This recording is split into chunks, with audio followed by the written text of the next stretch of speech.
Stocks continue to hit new all-time highs, Bitcoin catches a bid, and the markets are now screaming that Trump's going to win. I'm Graham Summers, and this is Bulls, Bears, and BS.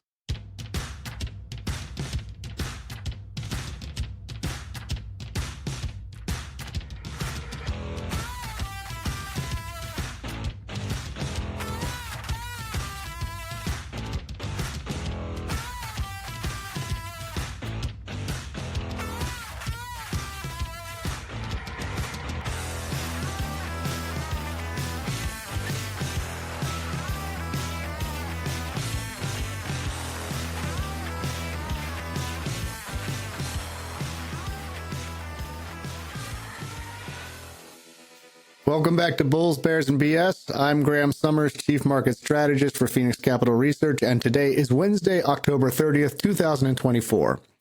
So we're going to get a little bit political with this analysis today, and I want to be emphasizing in advance, none of what I'm saying is meant to be political bias. I'm not trying to endorse one candidate. I'm not trying to disparage another. I'm simply trying to act like a good investment strategist, which is you act as a lens for your clients. You bring things into focus, you help them get the appropriate perspective, and then they have the information they need to make a move. So, looking back, thus up until the late June debate between Joe Biden and Donald Trump, Biden was actually leading in the polls and in the betting markets. Following the disastrous debate for Joe Biden on June 27th, Trump's odds skyrocketed and Biden's collapsed. Subsequently, Biden dropped out of the race and Kamala Harris stepped in. She got a big boost initially, primarily because she was a new exciting candidate. So she got the equivalent of what's considered a convention boost, which is historically candidates get a big boost when they do a convention. It's sort of like the enthusiasm's rallying. People are getting excited about them. For Kamala, that came before the convention because she technically got into the race in July. She got the boost then. However, in the last, I'd say 3 weeks, something truly dramatic has happened, which is the market suddenly decided beyond a shadow of a doubt that Donald Trump's going to be the next president of the United States. Now, I'm not saying that I want that to be the case, and I'm also not saying I don't want that to be the case. I'm simply telling you that's what the markets are saying. The markets are always speaking, and as I've said many times before, the market is an amalgamation of trillions of pieces of information. The markets are ultimately a living, dynamic entity that represents the collective decision-making of millions of people, all putting trillions of dollars to work with skin in the game. So it's sort of an amalgamation of human consciousness in terms of what the future will hold, because again, stocks are forward-looking. And in all these pieces of information, the markets typically focus on one or two things. Sometimes it's the Fed, sometimes it's interest rates, sometimes it's war, sometimes it's the tweets or statements that a president's made and so forth. What I can tell you is that starting on October 12th, the markets have been screaming that Donald Trump would be the next president of the United States. Why do I say that? Because the sectors that would do best under Trump have been rallying aggressively, and the sectors that would do well under Kamala Harris have been collapsing. Let's start with Kamala first. One of the very clear distinctions between Kamala Harris and Donald Trump, and there are many, but in terms of policy, that's specific to the stock market and specific stock market sectors is Kamala Harris, generally speaking, is very pro-alternative energy, very pro-green energy, very pro-clean energy. By way of contrast, Donald Trump believes that climate change is a hoax and one of the greatest scams in history.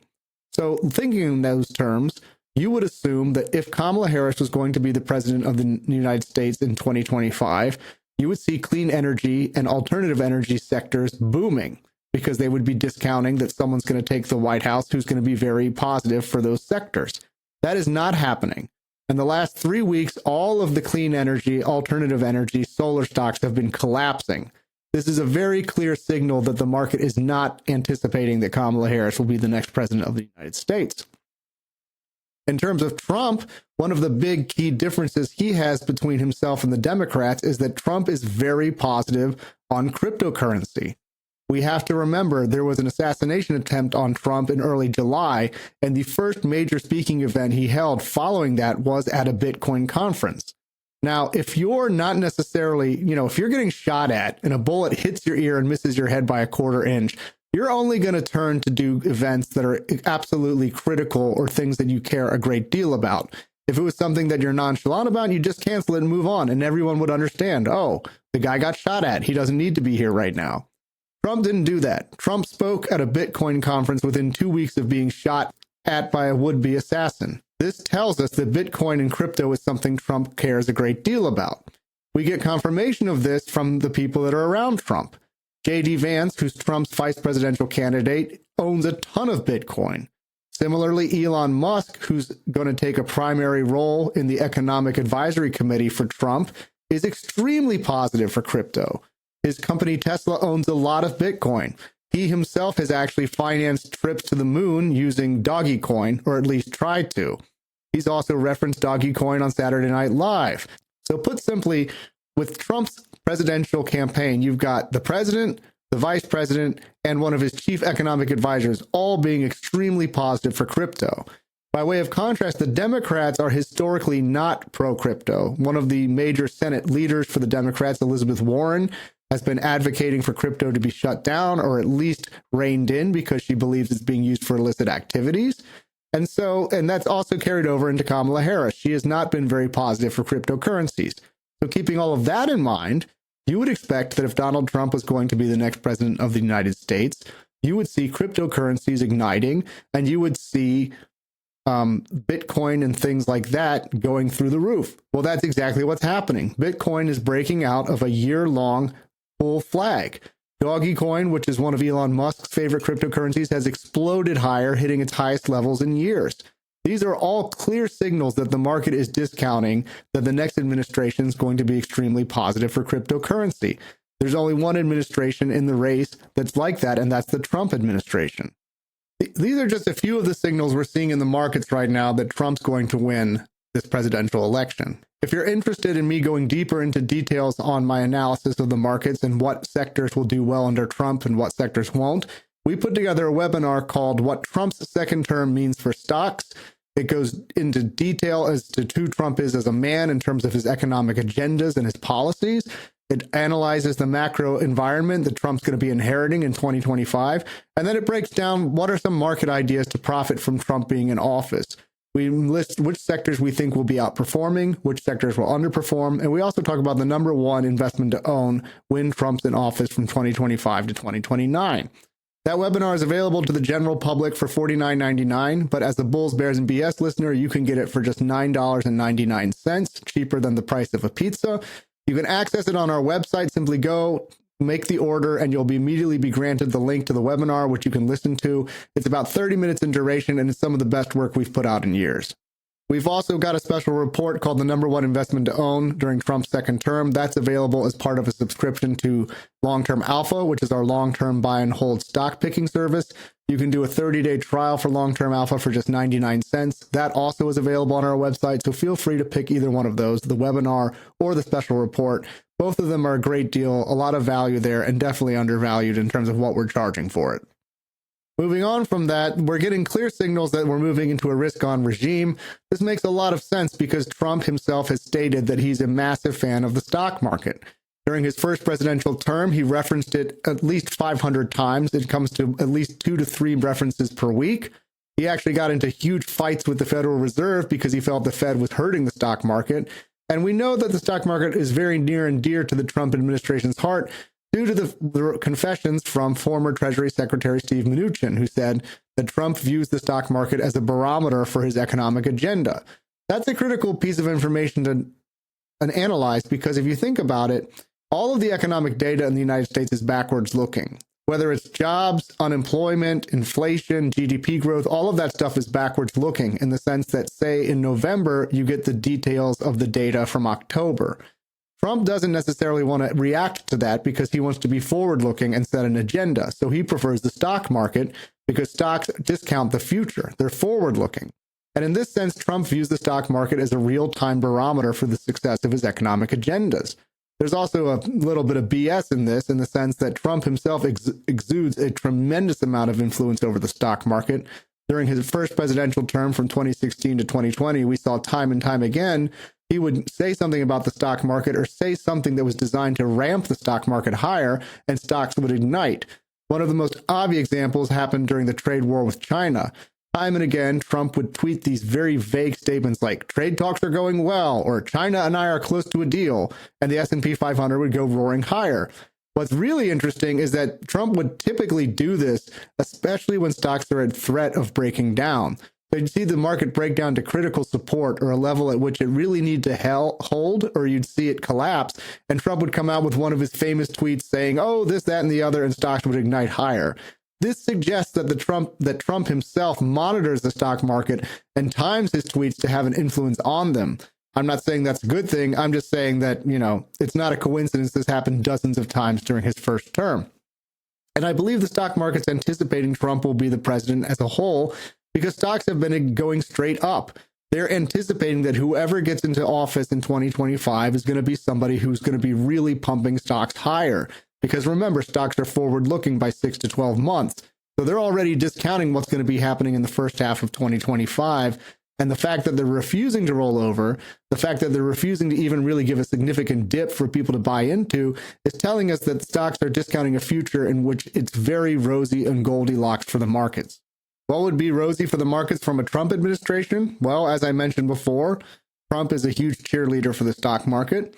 But we've also got a macro perspective in the sense that the Fed has commenced an easing cycle. Typically, when the Fed eases, it's when the economy is already rolling over. But this time around, because this business cycle is quite different, we know the Fed's cutting rates because real rates or inflation-adjusted rates are too positive. Currently, the Fed has rates at 5%. Inflation data is coming in at 3%. That means that real rates or inflation-adjusted rates are positive 2%. That's really quite restrictive, and it's why the Fed's moving to cut rates. In their view, inflation's been defeated. They want to try to land a soft landing, and they're concerned about the cracks showing up in the labor market. So the market's also currently discounting that the Fed's going to cut rates in November, possibly again in December. A lot of that hinges on the inflation data. But my key point here is we're entering a kind of Goldilocks environment in which the White House will be a stock cheerleader. It's somebody who we know has actually fought the Federal Reserve in terms of trying to boost stocks higher. And the Fed's also igniting an easing cycle at the same time, while the economy is still growing. All of this is very positive for stocks, and it gives us some insights as to why the market's refusing to dip or correct in any meaningful fashion. We also get a sense of all of this from gold, which is refusing to break down in any meaningful way. Gold has exploded higher in 2024. And in fact, if you go back to that presidential debate between Biden and Trump, gold bottomed the day after that because it was discounting a Trump win. Why would a Trump win be positive for gold? Because we know that Trump is very unlikely going to want to have any kind of economic contraction or stock market weakness. Now, obviously, no president wants the stock market to collapse or the economy to go into recession. But in Trump's case, it's particularly sort of aggressive in terms of what he's willing to do to stop that from happening. We've already referenced the fact that Trump will tweet things to try and prop the stock market up, but we also have to consider the fight he had with the Federal Reserve during his first term. Between 2017 and 2018, the Fed commenced a rate hike cycle, and they actually began draining liquidity from the financial system by shrinking their balance sheet.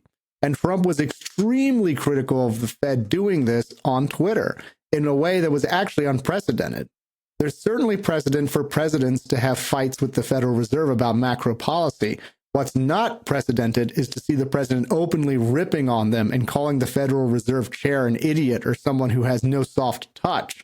This is what Trump was doing against Jerome Powell.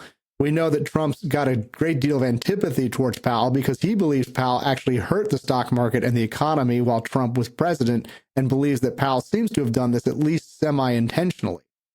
How do we know that? Well, the Trump transition team already floated a proposal that would allow Trump to fire Powell before his term is actually over. This is quite a thing. I mean, it's not a big deal for the president to be at odds with the Fed. What is very unusual is for a president to come out and say, we think it'd be a great idea if we can just can this guy as soon as we want.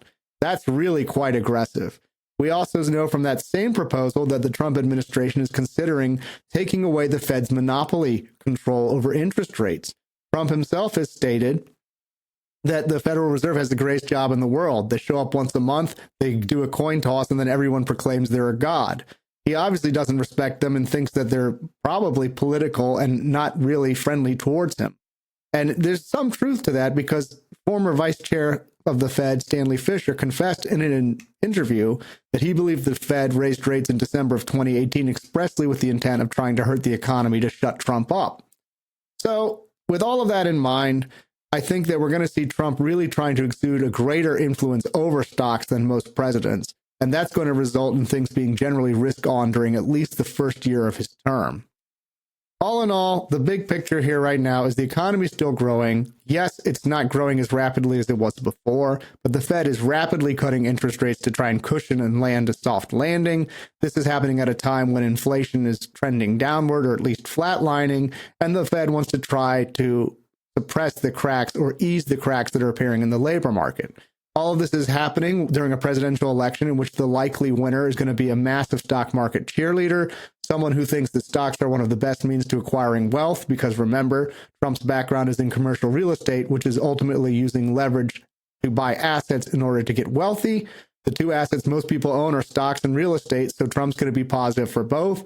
So put simply, this is about the closest you can get to a Goldilocks scenario. The only real question is whether the inflation data starts turning upwards again. If inflation bottoms and starts turning back up, it's going to present a major problem for the Fed in the sense that it will be lowering the risk-free rate of return relative to inflation, and consequently, the Fed's likely not going to be wanting to cut rates as rapidly or as deep. So that's the one thing to keep an eye on, is how the inflation data comes out. If inflation starts getting hot again, a lot of this stuff goes out the window, and we're probably into a gridlock where the Fed and the Trump administration are at total odds with one another. But right now, they both want the same thing, which is a soft landing, risk on, stocks going up. That's all I have for you this week. Again, none of this is meant to be political bias. I'm simply telling you what I'm seeing in the markets. On a final note, I wanted to thank all of you for listening. We just cleared 25,000 downloads for Bulls, Bears, and BS. That's a massive, massive accomplishment, and we couldn't have done it without all of you. So thank you for listening. I'm Graham Summers, and this is Bulls, Bears, and BS.